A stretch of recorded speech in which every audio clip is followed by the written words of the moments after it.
Okay, great. We're going to be talking about PLG activation, and we're actually going to be tearing down Airtable's onboarding flow because it's one of my favorite ones. I'm Jonathan Anderson, co-founder and CEO of Candu. We help product leaders build growth experiences. And I'm joined by Scott. Yes, I'm Scott, leader of Growth Designers Slack community, and as well, Growth Design Consultancy. We focus on onboarding and activation tactics. Yeah, great.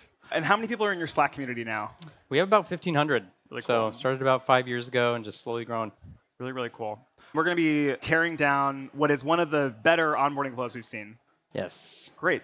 Okay, but let's first talk, put it in context. So when you think about PLG experiences, there's lots of ways to think about it. It can be very overwhelming. A really simple way to think about what you need in your product to successfully support a free trial or a free experience are things like activation. How do we get users to first value?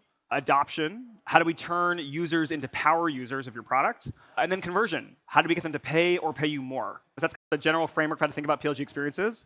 And we're going to focus on probably the most important one, which you might be able to guess, is activation. At the end of this talk, by the way, we're going to leave you with a scorecard of all of the relevant experiences that you might need. And we'll also link to something that we co-created, a Figma design of best-in-class experiences for different companies. Something you can find in the Figma community. We published it, a month ago? Along with Kyle Poyer. We partnered with him and got that out in the market.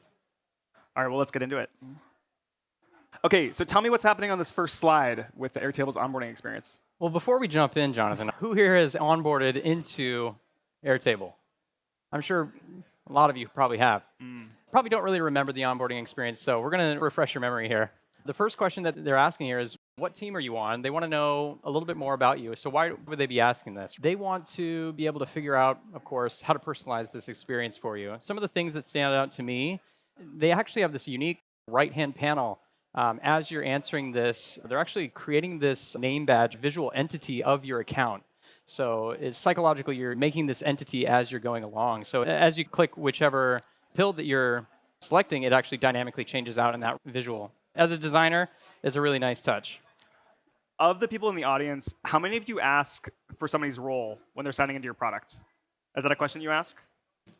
Okay, great. That's a really, really good question because it helps personalize the experience for their use case. And we're going to talk a little bit more about why it's such a good question. But actually, my favorite thing about this onboarding experience is that there's only one question on the slide.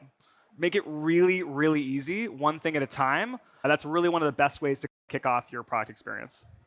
Yep, completely. So as we move into the next here, this is an interesting one. How did you hear about us? This is not necessarily for the user themselves, right? This doesn't actually help a user. Who is this helping? The business. It's helping the marketing team. There's an attribution here, right? So Jonathan and I, we were talking about this earlier, and you can almost just sense the tension here. What do you think, Jonathan? Yeah, I think a lot of us ask questions for our team. How big is your team? Sales questions, right? Or marketing questions. Where'd you come from? And are you big enough for our sales team to reach out to you, right? Super, super common in onboarding flow. And you can tell that Airtable has this weird, uncomfortable feeling about it. Because if you look at the help text, this is an optional customer survey. They're at least being honest that they're this is not for you. It's not for your account. It creates no value for you. A designer was like, okay, I have to write this copy. I did not want to put this in here because it's not for the user, right? As a designer, it's I want to advocate for the user always, but I reluctantly type that in as copy, okay. I think one other interesting thing about this slide is I think a lot of us have fear that we're going to have drop-off in our onboarding flow. And if we add one more slide or one more question, we're going to lose users at this really critical moment. I want to assuage your fears here. You can actually ask some really dumb questions at this moment, which you shouldn't do, and we'll talk about what are the good ones to ask. But it's because at this point, the user's given up their email, so they've committed they want to be in your product, but they haven't yet seen it. So you're building that tension with them. Hey, I really want to get access to it. So they're willing to do things like, for example, answer where they came from in this moment. Yeah, exactly. These questions are key, and they provide a psychological feeling of progress. When you're asking simple, straightforward questions, just one question per page, you can ask a lot more than you think. It's like a conversation with the software, and part of that, you start to see the user feeling more invested in this onboarding flow and a higher rate of completion, even though you're asking more questions. I know that Airtable is really a product-led company, though, because this question is gone. They took it out. Yeah. So this next question, this is, I believe, one of your favorite slides in the onboarding, right? This is my favorite one, yeah. Yeah. So tell me why. Why is this your favorite? So this does two things really, really well. It asks what technology or what tools are you already using as a user. And the reason that's really valuable, it's visual, they have little logos here, is that you can then connect in your actual experience. Hey, you told me that you were coming from Google Sheets. You told me that you were coming from Microsoft Excel. So I'm going to prompt you with relevant recipes, workflows, automations, templates that I know are relevant to you because you selected this. I would say the biggest sin of this moment is if you don't use this data in your actual product experience. By all means, ask the technology. It's really easy, but then give the user something in return. One of the interesting callouts here that I'll make is the subtext here is make your data more powerful by moving it to Airtable. They're giving you the reason why they're asking the question. As a designer who has designed many onboarding flows, you want to be able to give the reason as to why you're asking the question, because people, they're sensitive about their data, and if they're going to be connecting their Google Sheets, they want to make sure that you know why they're giving that to you. So that little byline helper text actually goes a long ways for conversion. Yeah. Okay, I know, Scott, this is your least favorite slide in the deck. Why do you hate this slide? Yeah, this slide is an unnecessary step in my mind. So how do you want to get started? It's a binary choice. You can either use an app by Airtable, the default, or you can build from scratch.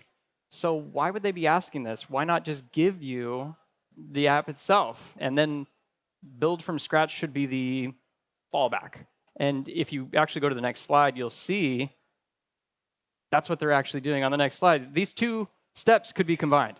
You don't need to make this too long, to the point that we've already made that asking questions isn't a bad thing, but you want to be asking the right questions. Yeah, I think that's well put. If you've gone to the trouble of making things actionable, like recipes, templates, workflows that are good for your users, do not prompt them to say, hey, do you want to start from scratch? Prompt them with the stuff that works, right? Your team knows these use cases that are valuable. You spend time building it out. You always include the start from blank or start from scratch here. That would have been a better thing to add here, but you definitely don't need to have that question before, right? You're putting it on the wrong path toward not being successful. Yep. So, another thing to point out on this screen is the jobs to be done here. With these templates, you see an understanding of why is this user here? You understand about who they are, where they came from, but also why are they there, right? This is huge for personalization and segmentation. But you see the 4 options. Funny enough, 3 of them are in beta and grayed out. So and don't exist. Yeah, it's an odd way of doing this, jobs to be done. But you can find some key information through this, even with this interesting way that they've done it. Right. Maybe, and this is also a good moment to prep the user. Hey, we know that they're in product, so you've given them product-related apps. Like we said, hey, this is your role. Okay, these are your jobs to be done. Here's how you're going to get value from it. And even if they can't select these options, at least they're primed to think, oh, here's how I can get value from this. Here's all the ways that Airtable can be valuable to me. This is a great continuation of that first role slide. Ask role first, and then go into jobs to be done, not the other way around. Yep. Cool. So let's tear this one down. Okay. Okay, so we're asking, what types of feedback will you be collecting? At this point, you've already selected product feedback as the template, the recipe that you're going to be using Airtable for. So Jonathan, walk us through what's going on this slide. What do you love about it? What do you not like about it? Okay. Does anyone know what a wizard is, by the way? Have we heard this before? Okay, this whole thing is technically a wizard, but this is the first real wizard question. A wizard is where you ask one small choice that helps you set up the experience for the user. What's really smart about what they're doing here is they're basically saying, hey, you need to add another option, and you'll see it update on the right. Because you're making a micro choice, you're actually setting up your experience the way that you want it to be. Really, really good examples of this. I think Drift has an amazing example to check out. Airtables is one of my favorite. But I love this type of really small decision. What's your logo color? Upload your logo. That helps them feel like they've actually created something in the product. Yeah, there's something about sense of ownership as you're customizing it. And one of the things that I'll call out here is that right side again. It's the continuous illustration that's been dynamically forming and creating around this whole experience. And as a designer that thinks about the continuous flow, I love seeing something like this. I love seeing that illustration dynamically change and update. I'm not just like some SQL line. I am some sort of entity within this Airtable environment. Great. I think that actually leads us to the conclusion of this section. So we have a little checkbox. Hold on. Really exciting. Cool. So a really simple way to think about this is, again, are we focusing on activation, getting users to first value, adoption, are they becoming power users, or conversion? We've created for you some, I guess almost like a scorecard to go through and give yourself a ranking. How good are we on these different things? And we've also created a Figma where you can go look at all these different examples from best-in-class SaaS companies like Airtable. see, just give yourself a little priming for what good looks like, so you can compare what you have within your software. Yeah, exactly right. So we've just gone through one of the 9 options. This isn't necessarily totally exhaustive, but these are the categories that we've focused on in this Figma community leave behind. So you can go ahead and scan this. This will take you to the Figma community, download it, utilize it with your product teams, and increase your activation. Cool. On that last note, if you want to build some of these experiences yourself without developers, obviously we recommend our tool Candu. It's what it's there for. You can do it. And also, if you're like, I'm not really sure where to get started here, I could use some help talking to an advisor, please meet Scott. We'll be happy to chat. I think we have time for a couple of questions. All right. First.